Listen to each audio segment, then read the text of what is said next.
Russell's viper বা চন্দ্রবোরা থেকে বিষের দাওয়াই তৈরি হচ্ছে চট্টগ্রাম মেডিকেলের ভেনম রিসার্চ সেন্টারে। গবেষকরা বলছেন, বিদ্যমান অ্যান্টিভেনম ভ্যাকসিন দিয়েও রাসেলস ভাইপারে আক্রান্তদের চিকিৎসা দেওয়া সম্ভব। বর্তমানে 4 ধরনের সাপ থেকে বিষ নিয়ে অ্যান্টিভেনম তৈরি করা হচ্ছে বলেও জানান তারা। আবু জাবেদের ক্যামেরায় নয়ন বড়ুয়া জয়ের তথ্যে desk report. Chittagong medical college হাসপাতালে সাপের বিষ গবেষণা কেন্দ্রে রাখা লম্বা এই সাপটি বর্তমানে দেশে আলোচিত রাসেলস ভাইপার বা চন্দ্রবোরা।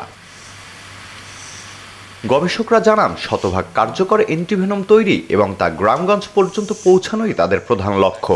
বর্তমানে রাসেলস ভাইপারের বিষ নিয়ে অ্যান্টিভেনম তৈরির চেষ্টা চলছে বলেও জানান তারা। যে কোনো জায়গায় গিয়ে যে কোনো ওষুধ নেবেন বা ওঝার কাছে যাবেন বা কবিরাজ বৈদ্যর কাছে যাবেন, তারপর বলবেন যে আমি চিকিৎসা নিয়েছি, এটা চিকিৎসা না। যথাযথ চিকিৎসা নিতে হবে, বৈজ্ঞানিক চিকিৎসা নিতে হবে। যদি বৈজ্ঞানিক চিকিৎসা হয় তাহলে বাঁচার সম্ভাবনা বেড়ে যাবে।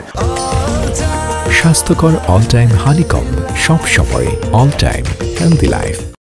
রাসেলস ভাইপার সাপের বিষ নিয়ে অ্যান্টিভেনম তৈরি করতে গবেষণা চলছে চট্টগ্রাম বিশ্ববিদ্যালয়ের জীববিজ্ঞান ল্যাবেও। কিছুটা সফলতা মিলছে দাবি করে এই সাপের বিষ দিয়ে প্রতিষেধক তৈরি করতে আরও গবেষণা প্রয়োজন বলেও জানান এক গবেষক। রাসেলস ভাইপারের ভেনম দিয়ে যে অ্যান্টিবডি তৈরির প্রক্রিয়া, সেখানে হচ্ছে ছাগলের রক্তের যে সিরাম থাকে, রক্ত রস বলে, সেখান থেকে হচ্ছে যে অ্যান্টিবডি আলাদা করার প্রক্রিয়া দিন আছে।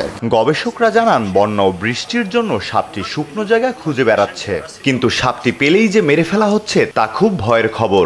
এই সাপটা নেমে এসছে হচ্ছে এই গঙ্গা পদ্মা অববাহিকা ধরে এবং বিস্তৃতি হচ্ছে বেশিরভাগ ক্ষেত্রে এই ধরনের সমতল ভূমি, জলা জংলা। চরগুলো অনেক শুষ্ক হয়, বালুময় হয় এবং সেখানে ছোট ছোট ঝোপঝাড় থাকে এবং সেই সাথে হচ্ছে রাসেলস ভাইপারের জন্য যে প্রধান খাদ্য ইঁদুর, সেই ইঁদুরও সেই জায়গাগুলোতে থাকে। তো যার কারণে ওরা ওই জায়গাগুলোকেই পছন্দ করে। এভাবে সাপ মরে গেলে প্রকৃতির অনেক চক্র বাধাগ্রস্ত হবে বলেও জানান গবেষকরা। তাই সাপ রক্ষায় সচেতনতা বাড়ানোর বিকল্প দেখছেন না তারা।